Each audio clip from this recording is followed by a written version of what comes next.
The city of York is flushing years of unpaid sewer bills down the toilet. Not only did the teenager drive into this house, police say she hit another car. The problem here, police say drivers are not happy about US 422 being closed. So what they're doing, they're breaking the law. They're going around the barriers that are in place here.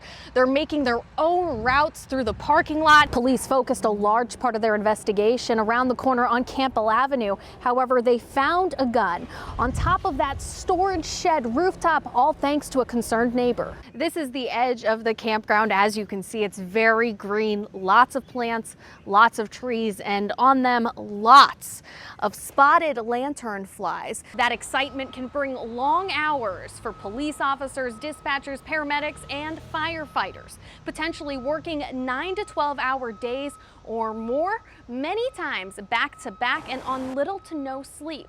But that's part of the reason why some of them like it. It can come pre-packaged like this in a syringe, making it easy for paramedics to grab and go. Or it can appear like this. Over the past several years, quite a few locally owned markets have gone off the map. Currently, the developer's designs call for 2 more buildings similar to this one. Kathy Powers has one big goal: 1,000 miles and 7,777 of these wreaths. The Pennsylvania Department of Agriculture is looking to give out some of this in an effort to get more of this. From a garage in a back alley to a building on a main street, Chris says this space is exactly what she needs to help even more veterans and their families. How you like that? I thought so. It's a bond most people will not understand. Tickling you, huh? A little tough love between a Newberry Township man and his reptile. But make no mistake, this alligator isn't Joey Henney's pet. He's not allowed to be my pet no more because he is my licensed emotional support animal. Henney even has the card to prove it, saying Wally helps battle his depression. He's affectionate, he's loving. He loves to cuddle. He loves giving hugs. He apparently even loves cozying up next to complete strangers. Henney has given Wally a home, with his very own pond and even the company of 2 other alligators that the family rescued. They're just like our dogs, pretty much. At first I thought it was crazy, and then I warmed up to it because being with him, you realize there are a lot of other wild animals, and he's the craziest one of the wild animals. At 3.5 years old, Wally weighs about 60 pounds, but he'll grow to be much larger. He is huge. He is very... He looks like he's almost as tall as you. Oh my gosh, he is. How tall are you? I'm 5'1". You're an inch taller. Even though he's a certified emotional support animal, Henney doesn't bring Wally everywhere, like restaurants, knowing his size might not be welcomed at the dinner table. But in other places, Henney says his Walligator is greeted with open arms. Lowe's, there's quite a few in there that they get to hold him and stuff, and then they get in trouble with their boss. Yeah, you're supposed to be working, not playing with gators. Swearing Wally wouldn't hurt a fly. Okay, maybe a fly, but not a person. Lions and tigers and bears are... Alligators is really different than that. Alligators are very mild. They don't like biting people. In fact, Henney says he's learning how much people benefit from having an alligator around. We're getting letters from autistic children, from people with anxiety that have been around alligators. Yes, it works. It helped us. And this gator won't be going anywhere anytime soon. All right. In Newberry Township, York County, Grace Griffaton, Fox 43 News. Yeah, that man, Larry McFadden, tells us he had no idea what his grandson was capable of. It's terrible, obviously. I had no idea. With a middle finger raised and nothing to say to reporters, the man state troopers are calling an animal is taken to Franklin County Prison. The community affected by the cowardless actions can rest easy knowing that this animal is in custody. That's 20-year-old Thomas DeWald, the man charged with kidnapping a 4-year-old girl from her home in the middle of the night. Investigators say DeWald took the girl to his grandparents' house on Harbaugh Church Road, where he bound her with tape and locked her inside a wooden chest. They say the victim somehow escaped, but we don't know much more than that. According to court documents, DeWald faces a host of charges, including indecent assault. It's pretty hard to deal with, obviously. I don't know the son or the grandson that that you're describing, obviously. That's Larry McFadden, DeWald's grandfather. Grandson I knew was expecting to be starting his career, and he's a very religious boy, and at least I thought he was, and he's very intelligent. That's the hard thing to accept, because this certainly isn't intelligent. But being put away to jail probably the rest of his life would be my guess. Investigators also say DeWald searched the neighborhood looking for kids playing in their yards and for homes with no video surveillance. It was just, it was dread. DeWald apparently targeted Tom Lambert and his family. Investigators say DeWald got inside their home through a window, watching Lambert's 3 children sleeping in their beds, but took off when he heard the family's dog barking. My worldview shattered, and not any political worldview or not any sociological worldview, but ideologically, my perception of the world has changed now. You know. I have to be still the encourager.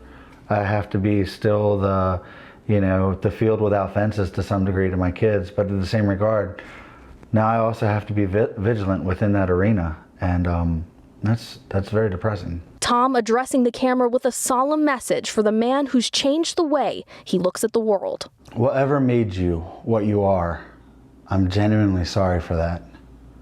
But wherever you are, I would really appreciate it if you stayed as far away from my family and our community for as long as humanly possible. Investigators tell Fox 43 they're tracking where DeWald was prior to being here in Franklin County, and that there's always the possibility there could be other victims. Live in Washington Township, Franklin County, I'm Grace Griffaton, Fox 43 News. There was one big problem: rain. Crews just couldn't get the lake low enough. A spokesman for York Water Company saying what should have taken just 90 days took months instead. If you're really quiet, you'll hear the birds. But that's about it right now at Lake Williams in York County. No kayakers and certainly no fishermen. That is kind of depressing. That's because the lake is pretty much drained, has been for months. It's not what neighbors like Kay Benzel of Jacobus are used to seeing this time of year. Oh my gosh, they'd be out in kayaks and maybe even the paddle boards now, so. Yeah, it's just kind of, some people are walking the trails with their dogs, but it's just kind of, the water is what attracts people. Water is also what delayed construction on the dam. York Water Company is installing a new valve to keep with the Department of Environmental Protection standard, but last November created a wet problem. It had been anticipated that we would finish this project in about 90 days. That was the goal. About 90 days by Thanksgiving, we would have this project complete. Unfortunately, the precipitation did not cooperate. The wettest November on record, according to J.T. Hand, Chief Operating Officer. And no way for crews to get started because they just couldn't keep the lake low enough. Rain came in, Lake Williams filled, and here was the first wash line. So Lake Williams filled right back up to this line. A little about Lake Williams. Hand says when full, it's 50% of the community's drinking water supply, holding about 1 billion, yes, billion, pounds of water. Lake Redmond being that other half. What would you say to those people who are at home like, oh man, I really want to be out there right now. I'm really ticked off. What are they doing? Why are they taking so long? How would you address that? Lake Redmond is open. Lake Redmond is open, and how fortunate are we in this community that you have not 1, but 2 reservoirs in which to recreate. 2, and at no cost to the visiting public.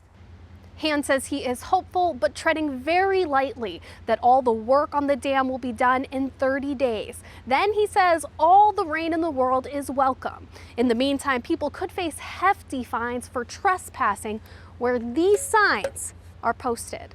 In Springfield Township, York County, I'm Grace Griffaton, Fox 43 News. Chris Waltz spends more time in her garage than even her own home. Almost from the time I get up till I go to bed. She's the founder of the nonprofit organization For the Love of a Veteran.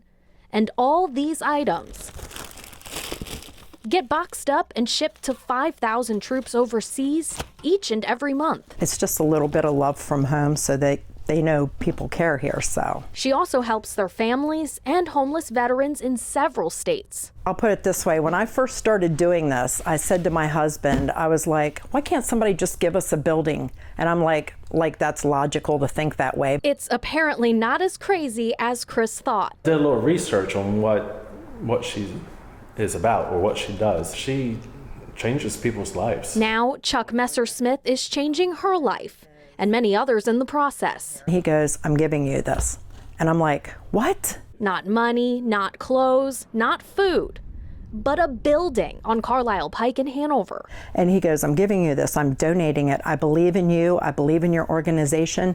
I want you to help more people. I want more people to have access to you and see what you're doing. It's yours. I was like, I didn't know what to say. I was speechless. What would have been the Bourbon Bakery next to the Bourbon Bar and Grill will become like a commissary, but better. We're gonna actually have like clothing in here and hygiene items. So area veteran families in need and homeless veterans, military families can come in and get those items for free. They sacrifice everything for our freedom, and this is just one way the only way I can really give back is by giving this to her to help her do what she does. For both, it's a gift close to heart. Chuck's son Jose is currently stationed in Korea. I've always said that when you pair with people that have the vested interest, because he has a son in the military like I do, those are the people you want to pair with, because those are the people that are truly genuine and that will really help you. From a garage in a back alley to a building on a main street,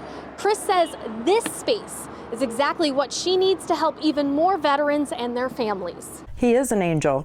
He sure is now. He's our angel. In Hanover, York County, Grace Griffaton, Fox 43 News.